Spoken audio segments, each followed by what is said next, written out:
Abra sua Bíblia, por gentileza, no primeiro livro de Samuel, o capítulo 4. Primeiro livro de Samuel, o capítulo 4.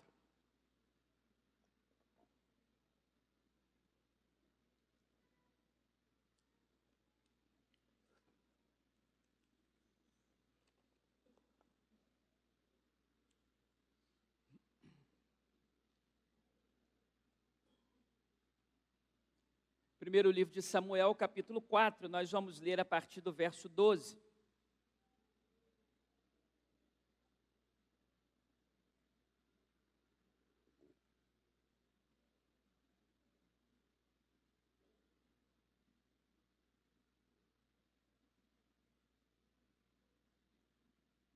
Todos achamos? Se você notar alguém próximo a você, sem um exemplar das Escrituras, por favor, partilhe a palavra de Deus. Então correu um homem de Benjamim, saído das fileiras, e no mesmo dia chegou a Siló. Trazia rasgadas as vestes e terra sobre a sua cabeça. Quando chegou, Eli estava sentado numa cadeira ao pé do caminho, olhando como quem espera, porque o seu coração estava tremendo pela arca de Deus. Depois de entrar o homem na cidade e dar as novas, toda a cidade prorrompeu em gritos. Eli, ouvindo os gritos, perguntou: que alvoroço é esse? Então se apressou o homem e, vindo, deu as notícias a Eli. Era Eli da idade de 98 anos. Os seus olhos tinham cegado e já não podia ver. Disse o homem a Eli: eu sou o que saí das fileiras e delas fugi hoje mesmo. E perguntou-lhe Eli: o que sucedeu, meu filho? Então respondeu o que trazia as novas e disse: Israel fugiu de diante dos filisteus. Houve grande morticínio entre o povo, e também os teus 2 filhos, Rofni e Finéias, foram mortos, e a arca de Deus foi tomada. Ao fazer ele menção da arca de Deus, caiu Eli da cadeira para trás, junto ao portão, e quebrou-se-lhe o pescoço, e ele morreu, porque era já homem velho e pesado, e havia ele julgado a Israel 40 anos. Estando a sua nora, a mulher de Finéias, grávida, próxima do parto, ouvindo essas notícias de que a arca de Deus fora tomada e de que seu sogro e seu marido morreram, encurvou-se e deu à luz, porquanto as dores lhe sobrevieram. Ao expirar, disseram as mulheres que a assistiam: não temas, pois tiveste um filho. Ela, porém, não respondeu e nem fez caso disso, mas chamou o menino de Icabô, dizendo: foi-se a glória de Israel. Isto ela disse porque a arca de Deus fora tomada, e por causa de seu sogro e de seu marido. E falou mais: foi-se a glória de Israel, pois foi tomada a arca de Deus. Esse período em que se passam esses acontecimentos, trata-se de um dos períodos mais nebulosos da Bíblia Sagrada. O período em que Eli exercia o seu sacerdócio, exercia o seu ministério, era um período muito crítico. Para você que está acostumado a anotar as referências dos sermões, eu queria que você anotasse 1 Samuel, capítulo 3, verso 1. Nós não vamos ler, mas 1 Samuel, capítulo 3, verso 1, traz o pior diagnóstico que qualquer sociedade, em qualquer tempo, pode viver. Que diagnóstico é esse? Que naquele tempo, as visões eram muito raras e Deus falava muito pouco. Em outras palavras, o povo não ouvia muito a Deus. Deus se afastou do povo. As visões e as profecias, as mensagens do Senhor eram raras e as visões não eram muito comuns. Não se engane, quando Deus pretende julgar um povo, quando Deus pretende transbordar o cálice da sua ira sobre um povo, as mínimas consequências serão as catástrofes. As mínimas consequências serão os governos corruptos e corruptores. Quando Deus resolve penalizar o seu povo, a condenação máxima de Deus a um povo, seja ele qual for, é parar de falar com esse povo. É quando a palavra de Deus se esgota. É quando as mensagens da parte do Senhor se tornam raras. Este é o cume, o ápice da condenação divina sobre qualquer nação. Não se engane, a condenação de Deus a um povo, se fosse apenas terremotos, tsunamis, eventos naturais, vírus, problemas das mais variadas ordens, estava excelente. Mas quando Deus resolve penalizar um povo, porque a medida de sua iniquidade está transbordando, Deus se torna pouco acessível. Deus para de falar com o povo. É o que diz 1 Samuel capítulo 3, verso 1, que naquele tempo, as palavras de Deus eram raras, as visões eram raras, as mensagens eram poucas. Portanto, Eli, um grande sacerdote, uma autoridade religiosa, uma autoridade espiritual, exerceu o seu ministério nesse tempo difícil, numa transição entre juízes e profetas, desde o estabelecimento das tribos até o estabelecimento da monarquia, esse período em que o povo fica sem rei, e quando um povo não tem rei, um povo não tem referência. Bem, esse sacerdote tem 2 filhos. Nós lemos no texto sagrado o nome desses 2 filhos. Um se chamava Rofni e o outro se chamava Finéias. O texto sagrado não diz, a Bíblia Sagrada não diz o nome da mãe dessas crianças, da mãe desses meninos, da mãe desses homens. Mas o seu pai é um figurão. O seu pai é um arquétipo da religião. O seu pai é um homem poderoso. O seu pai julgou a Israel, o seu pai liderou a Israel. E esses 2 meninos, chamados Rofni e Finéias, resolveram seguir a carreira do pai. Eu imagino que deve ser motivo de orgulho, de alegria para um pai, perceber que aquilo que ele exerce na vida causou influência tamanha na vida de seus filhos, que seus filhos resolveram seguir o mesmo caminho. Então seu pai é sacerdote, e Rofni e Finéias tornam-se também sacerdotes.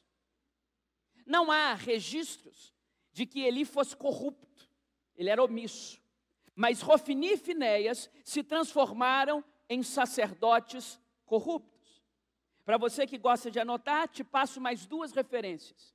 Em 1 Samuel, capítulo 2, versos de 12 a 17, diz que Rofni e Finéias garfavam as ofertas.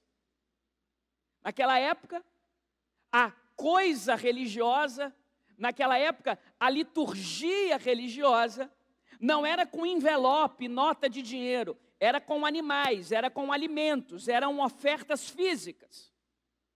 E diz o texto sagrado que o Rofni e o Finéias, quando viam que alguém levou uma comida bem saborosa como sacrifício, como oferta ao Senhor, eles pegavam um garfo e tiravam uma beirada para eles. Imagina o escândalo, traduzindo para os dias de hoje. Vocês que pela fé, vocês que por um voto de confiança em Deus, trouxeram dinheiro a esses gasofiláceos, soubessem que no apagar das luzes, antes das pessoas responsáveis recolherem para darem a destinação digna e honesta, o sacerdote, o pastor, o líder chegasse aqui e garfasse parte para ele. Era isso que Rofni e Finéias faziam. Um escândalo, uma temeridade. Mas segundo, o problema de Rofni e Finéias não era apenas com os recursos materiais. Se você quiser anotar uma outra referência, no capítulo 2, versos 22 a 25, diz que Rofni e Finéias também assediavam as mulheres. Eram assediadores. Usavam da sua posição espiritual para seduzir as moças. Hoje, ainda uma posição espiritual causa certa autoridade na vida de outras pessoas. Naquela época, muito mais. Você ser um sacerdote no Israel antigo era você ser uma pessoa da mais alta notabilidade social. Hoje, dependendo do lugar onde você vai, você ser pastor e não ser nada, é no mesmo. Eu nunca me esqueço, quando eu fui casar no civil, eu cheguei lá no cartório, e você tem que preencher lá os dados, pergunta seu nome, seu endereço, regime de comunhão de bens, etc, etc, etc, e profissão. E aí perguntaram para mim assim, qual a sua profissão? Eu falei, eu sou pastor. Não, mas eu preciso botar aqui com que você trabalha. Eu vivo de brisa. Na época, Ana Paula, minha esposa, ela era estudante de odontologia, e perguntaram para ela assim, e a sua profissão? Ela falou, eu sou estudante. Ah, que ótimo, eu botou estudante. Eu falei, estudante é profissão, pastor não. Quer dizer, um desocupado. Hoje, dependendo do ambiente que você vai, dizer que você é um pastor ou que vive da causa religiosa, não tem o prestígio que se tinha naquele tempo. Ser um sacerdote naquele tempo era algo de uma posição elevadíssima, de um prestígio social elevado, sobressaltado. E Rofini e Finéias usavam desse prestígio para seduzir garotas no templo. Então imagina o projeto de sacerdote que eram os filhos do Eli. Ladrões da oferta do Senhor e sedutores, promíscuos, que usavam da sua autoridade para corromper mulheres. É isso aqui que está acontecendo no texto. E o Eli, que não tinha esses desvios, porque Eli não tinha desvio de dinheiro, Eli não tinha desvio com mulher. O Eli fingiu que não viu. E Rofini e Finéias foram tocando a sua vida, desagradando a Deus, ao revés da vontade de Deus, como se nada fosse acontecer. Naquele tempo, os piores inimigos de Israel eram os filisteus. Israel vai pelejar contra os filisteus e perde assustadoramente. Diz a Bíblia que morrem 4.000 israelitas. E quando essa notícia chega para o povo, para aqueles que não foram para a guerra, eles disseram, morreram 4.000 por uma razão. Porque a Arca da Aliança, você se lembra muito bem que a Arca da Aliança era um símbolo da presença de Deus entre o povo. Eles disseram, morreram 4.000 porque a Arca da Aliança não estava com o povo de Israel. Porque se a Arca da Aliança estivesse no meio do exército, os filisteus teriam morrido. Chamam Rofini e Finéias e dizem, ô seus sacerdotes, vocês podem pegar a Arca da Aliança para a gente pelejar de novo contra os filisteus? Porque morreram 4.000 porque não tinha a Arca da Aliança. Rofini e Finéias falou, na hora. Pediu uma propinazinha, é claro. Aí vai lá, pega a Arca da Aliança, Rofini e Finéias, e vai para a segunda peleja de Israel com os filisteus. Agora nós vamos vencer, porque está no nosso meio a Arca da Aliança. Agora nós vamos vencer, porque o símbolo da presença de Deus está entre nós. Se você conhece a história, você sabe que Israel perdeu de novo e agora perdeu vexatoriamente. Ao invés de morrerem 4.000, morreram 30.000. Porque não adianta a Arca da Aliança em mãos erradas. Não adianta o símbolo da presença de Deus em mãos erradas. A Arca da Aliança, sim, representava aquele tempo o poder de Deus, a presença de Deus, mas na mão de corruptores e assediadores, é só mais um baú, é só mais uma caixa. Porque não são os símbolos, é quem carrega o símbolo. Agora morrem 30.000. Dentre os 30.000 que morrem, morreram Rofini e Finéias. E agora nós chegamos ao texto dessa noite. Um mensageiro vai até Eli dar essa notícia. Porque começa um alvoroço, imagina o alvoroço do povo sabendo que 30.000 dos seus irmãos morreram numa guerra. O povo está em alvoroço. O Eli quer saber que alvoroço é esse. Nesse tempo, ele já estava cego. Diz o texto sagrado que ele estava velho e obeso e cego, com a sua saúde altamente debilitada. É o que o texto diz. E quando ele ouve esse alvoroço, ele não vê, ele está cego. Quando ele ouve esse alvoroço, ele quer saber o que está acontecendo. Chama-se o mensageiro. O mensageiro chega e diz assim, Eli, sabe o que aconteceu?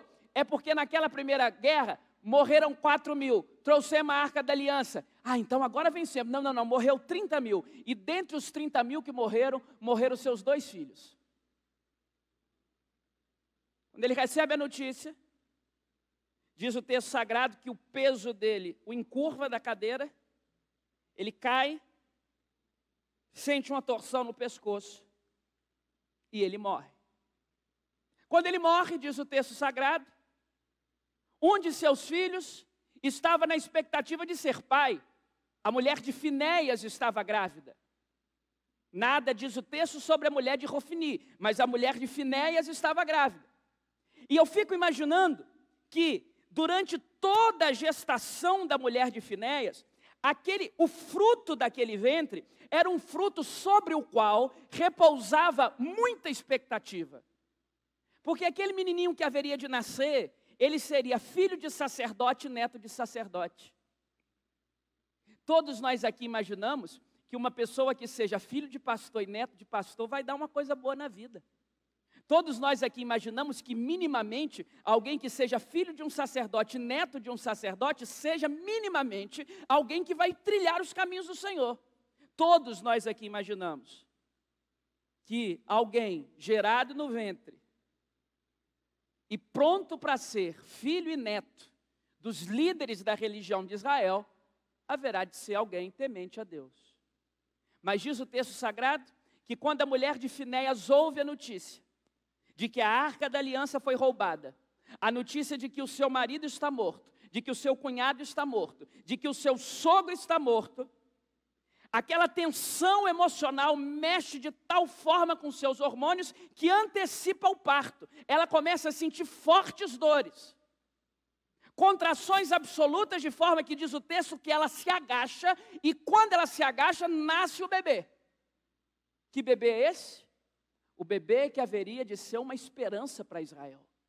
O bebê que haveria de ser um salvo-conduto para o povo. Um bebê que possivelmente pudesse fazer melhor do que os seus pais, que eram corruptores e assediadores. Mas quando ela pega aquele menino no braço, eu fico imaginando um misto de emoções dessa mulher, porque é uma alegria ver um filho nascendo, mas é uma tristeza sepultar o marido. É uma alegria ver o filho nascendo, mas é uma tristeza sepultar o sogro. Imagina-se que seja uma tristeza sepultar o sogro, amém? Famílias funcionais aqui, para a glória de Deus? Isso aí, a gente chora, morde sogro e sogra, louvado seja Deus, que vivam muito. Quando ela pega aquele menino, tendo que administrar o nascimento de um novo serzinho e a morte sumária dos seus familiares, ela coloca um nome nesse garoto. Sua Bíblia está aberta, versículo 21. Mas chamou ao menino e acabou. Em algumas versões da Bíblia, a parte final, o sufixo é Icabod. Icabô ou Icabode, significam a mesma coisa. Foi-se embora a glória de Deus. Foi-se embora a glória de Deus. De todos os nomes da Bíblia Sagrada, talvez esse seja o pior. Nem o nome Satanás tem um significado tão ruim. Porque nada é tão ruim quanto o esvaziamento da glória de Deus de algum lugar. Esse é o pior nome das Escrituras Sagradas. A glória de Deus foi embora. A glória de Deus sumiu. A glória de Deus não está mais entre nós. A glória de Deus evaporou-se. Não há mais glória de Deus. Deus foi embora. Deus sumiu. Se você somar esse capítulo 4, versículo 21, com o capítulo 3, versículo 1, você percebe o pandemônio que é esse texto. Porque diz o 3:1 que não havia palavras de Deus. As palavras eram raras. E agora diz o capítulo 4, verso 21, que a glória foi embora. Então não tem palavra e não tem glória. Sobrou o quê? Não sobrou nada. Tira a palavra de Deus sobre a sua vida e tira a glória de Deus da sua vida, não sobra nada. Você pode ser milionário, você pode ter um monte de patrimônio, você pode ser a pessoa melhor sucedida dessa cidade, você pode ter um monte de gente querendo estar no seu ciclo de amizade, um monte de gente bajulando. Tirou da sua vida a palavra e a glória de Deus, você é um caco, você é um vegetal existencial. É isso que está acontecendo aqui. Mas quando eu olho esse texto, abrindo o mês da família, eu percebo uma coisa, que esse diagnóstico, irmãos queridos, infelizmente não é apenas o diagnóstico da família de Eli. Que o diagnóstico acabou, que o diagnóstico evaporou-se a glória de Deus, não é apenas um diagnóstico da família de Finéias, da família de Rofni. Esse é um diagnóstico de muitas famílias desse país e deste mundo. Algumas casas testemunham de forma absolutamente dolorosa de que a glória de Deus não está ali mais. Gente que não se fala, gente que não se ama, gente que não se perdoa, gente que não conversa. Portas de quarto que se trancam e que constroem um altar em volta da pornografia, em volta do adultério, em volta do desrespeito, da infidelidade. As disfuncionalidades das mais variadas, pessoas que não conhecem nem a sua própria identidade sexual. Pessoas que, quando você olha o extrato da casa, você chega a uma conclusão. A gente pode ter um monte de coisa, só não tem aqui a glória de Deus. E a pergunta que eu quero responder com vocês nessa noite é: o que a gente faz para trazer a glória de Deus para dentro dos nossos lares? O que a gente faz para fazer da nossa casa um ambiente da glória de Deus? O que a gente faz para que a nossa casa nunca receba a sentença "e acabou"? O que a gente faz para que a nossa casa nunca receba a sentença de que a glória de Deus não está ali, a glória de Deus não está no meio de nós? O que a gente faz? Porque tem muitas relações familiares que esse é o diagnóstico. Gente que não mais consegue controlar os seus impulsos, gente que já perdeu a luta contra os seus próprios vícios, gente que já desistiu da sua família e que acha que família é um negócio absolutamente descartável. O que a gente faz? Eu quero propor algumas coisas para vocês. Em primeiro lugar, para que a glória de Deus não saia de dentro da sua casa, não feche os olhos para os problemas. Não feche os olhos para os problemas. Sabe qual que é o problema de Eli? É que está todo mundo falando do que o Rofni e o Finéias estão fazendo, e ele não toma postura nenhuma. Vem um sacerdote anônimo e diz assim: Eli, presta atenção nos seus filhos, ele está garfando a oferta do Senhor. Tá bom, vou lá, fala com ele, e falou um pouquinho ali, não resolveu, e bola para frente. Aí o povo começa a comentar que o sacerdote está tendo caso conjugal com as meninas do templo. E o Eli chega aquilo no ouvido do Eli, o Eli, tá tendo casos, né? Casos, e passou. Fechou os olhos para o problema. Ele não foi sempre cego, sob o ponto de vista físico, não, e talvez a sua cegueira física fosse o menor de seus problemas. O problema é que esse pai aqui era cego. Não sob o ponto de vista físico apenas, ele era cego sob o ponto de vista de enxergar o rumo que a sua família estava tomando. Está todo mundo comentando em Israel que ele está criando 2 sacerdotes bandidos, e ele não faz nada, ele não move uma palha. Porque o Eli é um exemplo para nós, de um grande sacerdote. Esse homem foi grande, e um péssimo pai. Assim como Davi. Davi foi um grande rei. Talvez o principal dos reis de Israel. Um péssimo pai. Quando Aminon abusa de sua meia-irmã Tamar, Davi finge que não vê. Foi mais fácil fingir que não viu. Quando Absalão percebe o choro de Tamar, abusada pelo seu meio-irmão. A Bíblia tem parte que é imprópria para menores. Tem que ler com espírito de quebrantamento, porque são coisas pesadíssimas. Uma irmã sendo abusada pelo seu meio-irmão. Aí o Absalão está vendo, está cobrando uma postura do seu pai, e agora Davi finge que não vê nem o abuso que aconteceu em sua casa, nem a insatisfação do seu filho. E de tantas mulheres que ele podia se reconfortar nos braços, ele vai se reconfortar na mulher que não era dele. E agora ele tem que passar a vida fugindo de Absalão, seu próprio filho, um grande rei. Fez Israel crescer muito, ganhou muito dinheiro para os cofres de Israel, venceu várias batalhas de Israel, mas a sua família era um desastre. Um grande rei, um péssimo pai. Quem é Eli? Um grande sacerdote, um péssimo pai. Por quê? Porque fechou os seus olhos para os problemas. Você sabe muito bem que a tendência humana é fechar os olhos. Tem um estudo que tenta explicar a razão pela qual, quando nós estamos na véspera de um acidente, a nossa primeira tendência é fechar o olho. Quem aqui já andou naquela invenção humana chamada montanha-russa?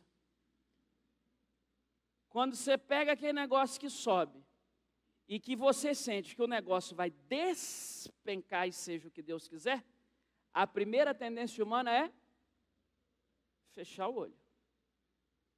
Fechar o olho. A primeira vez que eu fui num parque de diversão na vida foi a minha tia bisavó que me levou. A tia que me levou ao evangelho, falecida tia Dília. Ela tinha uns 70 anos, me pagou uma viagem para eu ir num parque de diversão, foi comigo. E eu, garoto novinho, medroso, não fui em brinquedo nenhum, ela foi em todos. Tinha um elevador daqueles que você vai subindo, subindo, e do nada o negócio despenca, tadinho. E ela, já com muita idade, o pessoal ficou brincando com ela no ônibus, porque dava para ver claramente na hora que ela desceu, as pelanquinhas subindo assim de titia, uma coisa extraordinária, uma mulher, assim, uma coisa extraordinária, titia. E ela vinha aquela coisa extraordinária, e eu fiquei ofegante no lugar dela, eu falei, titia do céu. Ela falou, pois eu vou de novo. Pegou a fila, tinha preferencial, pegou a fila preferencial e foi de novo no negócio. Eu falei, tia, qual é o segredo? O segredo é ter coragem, meu filho. Aí eu falei, mas por que a senhora fechou o olho? Ela falou, ficar aberto não dá. Fechar. Fechou os olhinhos. Tirou o óculos, fechou os olhinhos. Quando nós estamos prestes a situações de alta adrenalina, de risco, nós fechamos os olhos. Porque esse é o primeiro impulso da nossa consciência. É fingir que não está vendo. É fingir que não está acontecendo. A omissão é o lugar mais confortável. A omissão é o lugar mais confortável. Esse é o lugar que Eli está assentado. Segundo lugar, para a glória de Deus não sair da nossa casa. Lute mais um pouco pelos seus filhos. Lute mais um pouco pelos seus filhos. Lute mais um pouco pela sua família. Porque, sejamos justos, o Eli conversou uma vez com os garotos, o texto registra. Mas foi pouco. Tinha que ter conversado de novo. Tinha que ter chamado de novo. Aqui, tinha que ter destituído do cargo de sacerdote.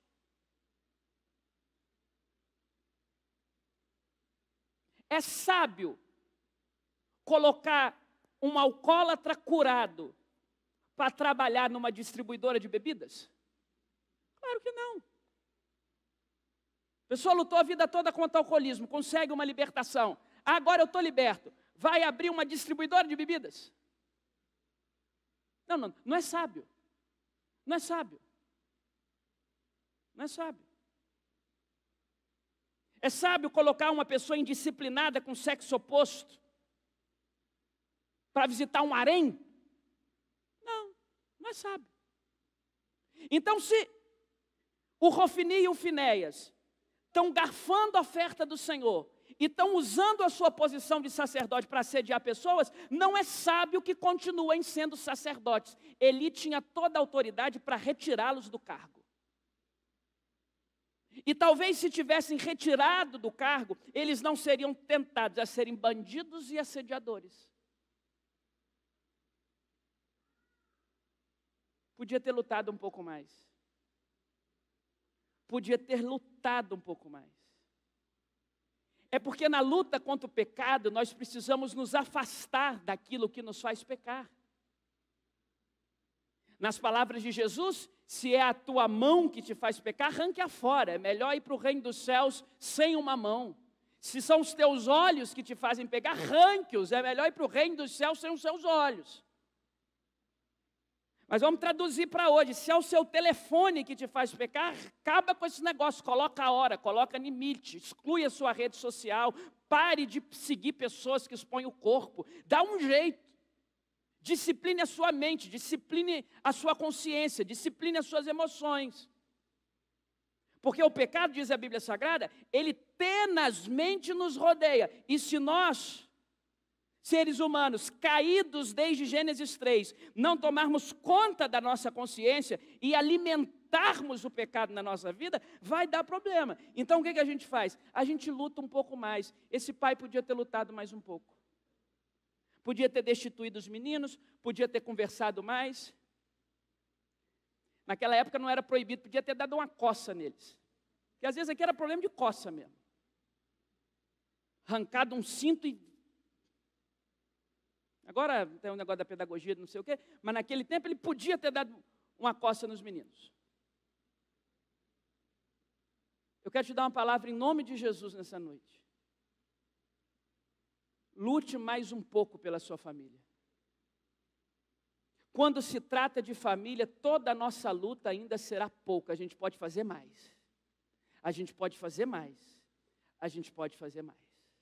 Terceiro lugar, como é que a gente faz para trazer a glória de Deus para os nossos lares?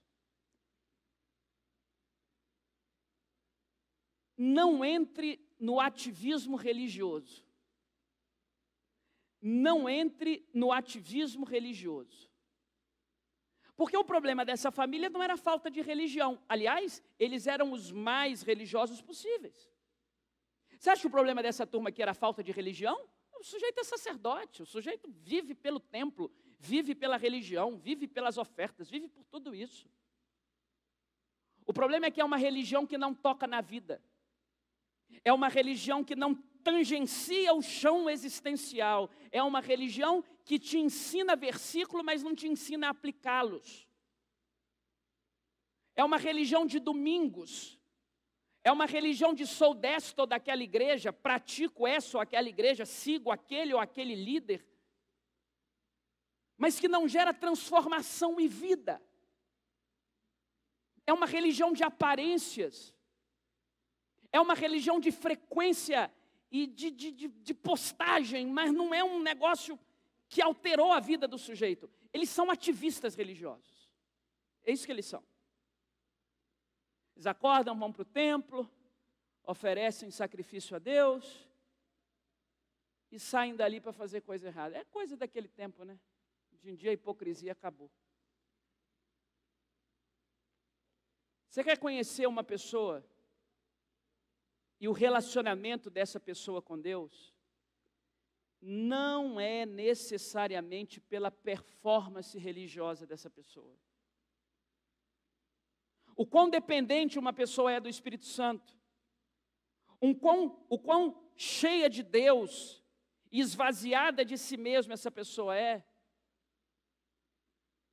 não necessariamente reflete pela altura que a gente levanta a mão, pelos nossos cânticos espirituais, pelas nossas frequências dominicais na igreja, pela quantidade de versículos que a gente sabe de cor, pelo tempo que a gente tem frequentando uma igreja. Você quer conhecer o caráter espiritual de uma pessoa? Observe a boca, a língua. Porque a língua de uma pessoa que nasceu de novo é incapaz de falar mal e dar mau testemunho de alguém. É incapaz de entregar os seus lábios à mentira, à maledicência. Observe a forma como trata as pessoas. Observe a forma como a inclinação do coração está direcionada. É assim que a gente identifica os servos de Deus. Eu digo uma coisa por aí que é pesado, mas lá vai.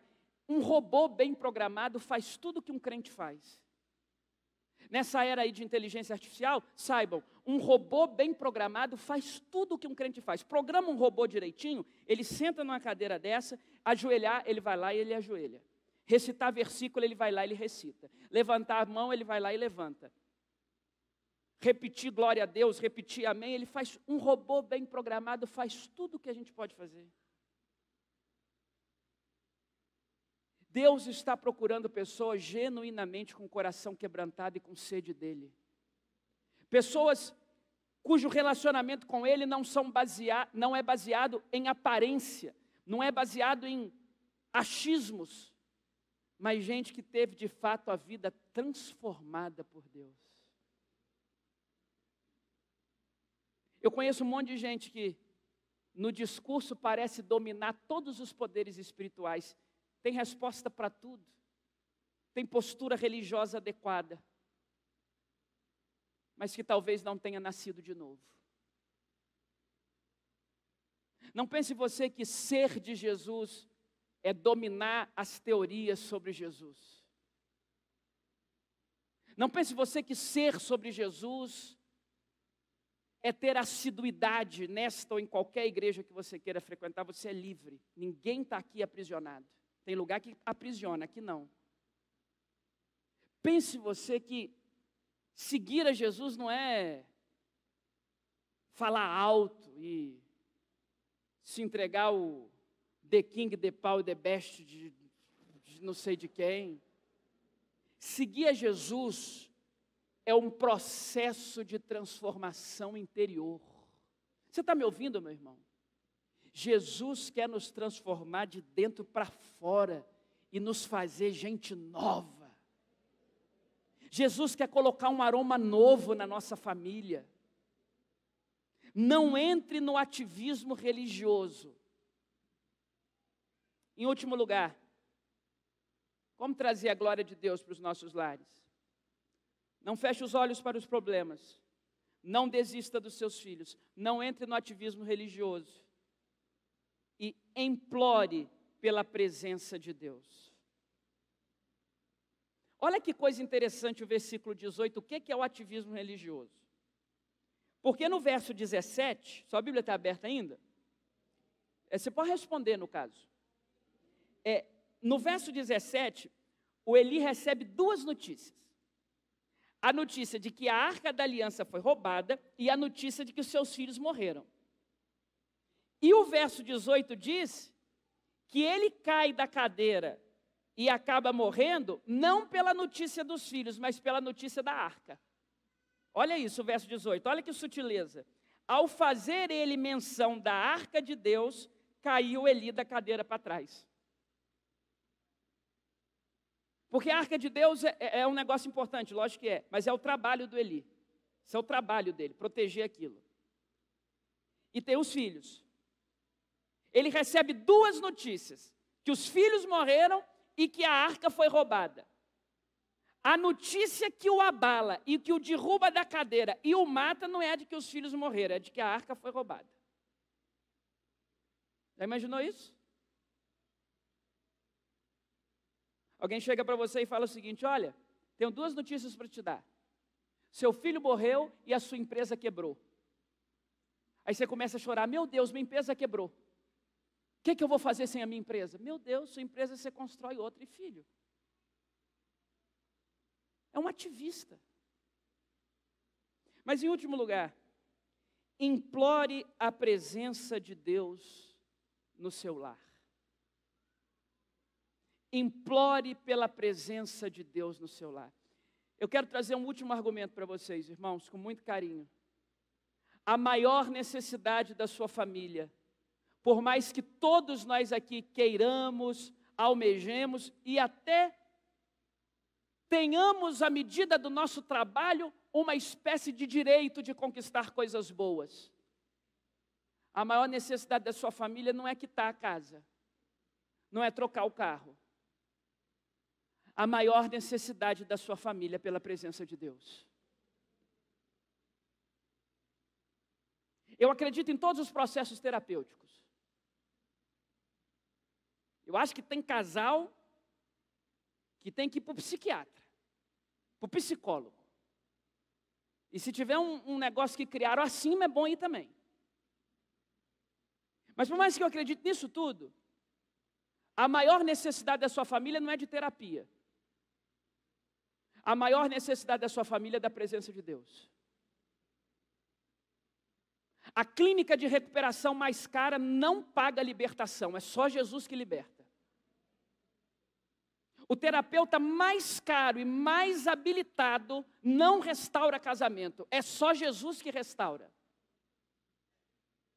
O psicólogo mais especialista, mais pós-graduado, não tira o seu filho de um vício qualquer, é Jesus que tira. A maior necessidade do nosso lar é da presença de Deus. Sabe o que a gente faz para a glória de Deus não sair da nossa casa? A gente implora, implora, implora pela presença de Deus.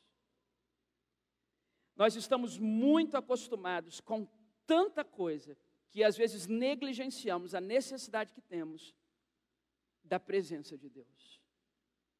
A presença de Deus, a presença manifesta de Deus. Porque alguém dirá para mim, mas pastor, Deus não é onipresente, Ele não está em todo lugar? Sim, mas eu não estou falando disso. Eu estou falando da presença manifesta de Deus, que faz da sua casa um ambiente onde você tem vontade de voltar no final do dia e não vontade de fugir. A presença manifesta de Deus que te faz sentir que Deus ouve a sua oração, porque eu não sei você. No ciclo de altos e baixos da nossa vida espiritual, tem momentos que a gente não sabe nem se Deus está ouvindo o que a gente fala. Frieza, apatia espiritual, será que Deus não me ouve? Já são 5 anos clamando e cada vez é uma droga diferente, cada vez é um vício diferente, cada vez é um distanciamento diferente, cada vez esse casamento piora, cada vez o meu filho está mais distante. Será que Deus me ouve? É a presença manifesta de Deus. É algo dentro de nós. Nós podemos passar pelo vale da sombra da morte, mas jamais vamos duvidar que há um Deus nos ouvindo, porque Ele está conosco. Ele está conosco. Nós precisamos implorar pela presença de Deus. A presença de Deus conforta, a presença de Deus abraça, a presença de Deus acalenta, a presença de Deus aconchega. A presença de Deus traz um novo brilho, a presença de Deus resolve as arestas soltas, a presença de Deus esquadrinha o andar. O que uma família mais precisa é da presença de Deus. Porque se nós fizermos dos nossos filhos os profissionais melhores sucedidos do mercado, mas não os ensinarmos a amar Jesus, nós teremos fracassado miseravelmente. Podemos ver os nossos filhos tomando altos voos, bem-sucedidos em tudo que fazem. Mas se não amam Jesus, e se não dependem da presença de Deus, nós fracassamos. A maior necessidade da nossa família é pela presença de Deus. Eu sei que você tem necessidades, eu também as tenho. Eu sei que você tem lutas e eu também as tenho. Eu sei que a sua família enfrenta barreiras que outros não conhecem e a minha também enfrenta que outros não conhecem. Mas de todas as barreiras, de todas as celeumas, de todas as demandas, de todas as dificuldades, de todos os óbices que uma família pode enfrentar, se nós tivermos a presença manifesta de Deus no nosso lar, nós podemos ter certeza de não temer mal algum, porque tu estás comigo e a tua vara e o teu cajado me consolam. A sua família precisa da presença de Deus. A sua família precisa do fogo do Espírito Santo. A sua família precisa ser aquecida pelo Espírito da verdade. Sabe por quê? João Batista disse algo muito importante que nós, os pastores, que nós, os religiosos, precisamos ter em mente. Que todos aqui que já foram batizados nessa igreja, alguns por mim, outros pelos pastores que me antecederam, outros da cidade de onde vieram,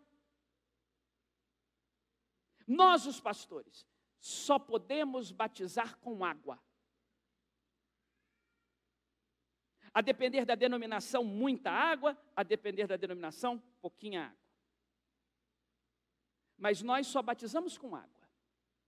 Todas as vezes, agora em junho vamos fazer de novo, que nós vamos lá para a linda Praia das Virtudes, para mergulhar as pessoas como símbolo do novo nascimento. A única coisa que eu posso fazer é batizar com água, mas João Batista nos ensinou que há um maior do que nós que batiza com fogo. É Jesus. O meu trabalho se encerra com a água, mas o Espírito quer colocar fogo no seu coração, presença manifesta na sua família. A igreja só trabalha com água, o Espírito Santo trabalha com fogo. Ele quer incendiar a sua família, ele quer trazer a presença dele manifesta sobre a sua casa, ele quer encher a sua casa do Espírito Santo. O que a sua família mais precisa é da presença de Deus. Bem, eu quero concluir fazendo uma confissão, que talvez, se Deus dissesse para mim assim: Rafael, eu estou te dando uma folha em branco e uma caneta, para você escrever as necessidades da sua família, e eu vou suprir todas elas. Você anda pregando por aí sobre Filipenses 4,19, que diz que o meu Deus, segundo a sua riqueza em glória, há de suprir todas as vossas necessidades em Cristo Jesus. Então está aí, ó, pega uma folha em branco e prega uma caneta e coloque aí todas as necessidades da sua família. Aí eu ia pegar a caneta como um servo obediente e ia lá. Terminar de quitar o apartamento. Ninguém aguenta mais parcela nessa casa. Resolver um problema de uns parentes aí que estão meio encrencados. Saúde também, né? Saúde nunca é demais. Saúde. Bebezinho pequeno tem medo desse negócio da bronquiolite aí. Livrar a minha casa da bronquiolite. Casamento vai bem, mas sempre pode melhorar. Então, melhorar aqui o casamento.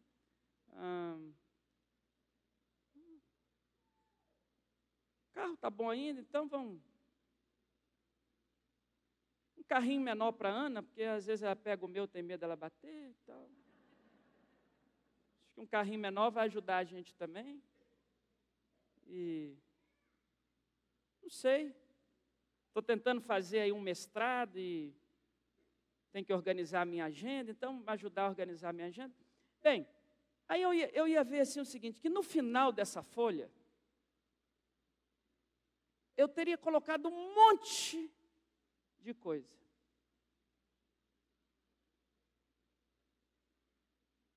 Menos a mais importante. Que não me falte a presença de Deus.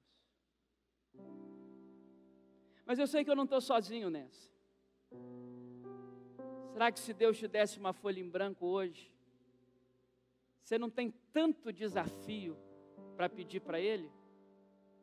Cheque especial, dinheiro, cartão de crédito, problema de saúde. Tudo isso é importante, irmãos, tudo isso é importante. Ninguém quer viver doente, Deus cura doenças. Deus cura doenças, é claro, Deus transforma a realidade financeira, nosso Deus é o Deus de toda a provisão, tudo isso é importante. Será que nesse papel em branco, nós colocaríamos em primeiro lugar: Senhor, a minha casa, o meu casamento, os meus filhos, precisam da tua presença. Confesso que eu tenho as minhas dúvidas. Nós somos tão imediatistas, temos necessidades tão urgentes. Quando o nosso corpo se fragiliza com alguma doença, ou quando alguém que a gente ama é fragilizado na mente ou no corpo, nós temos que lidar com tantas coisas. Todos nós aqui temos tantas responsabilidades que as pessoas nem conseguem imaginar o tanto de coisa que repousa sobre os seus ombros de responsabilidade. Responsabilidade com as suas ações, com as ações dos outros, gente que depende de você. Então talvez você pediria tanta coisa para Deus. e não estaria na lista o mais importante. É a presença dele no seu lar. Por isso eu queria orar com você nessa noite. Inaugurar o mês da família, te dando uma oportunidade de, no nome de Jesus, diante do altar do Senhor, dizer: Pai, essa noite eu só tenho uma coisa a te pedir: a tua presença.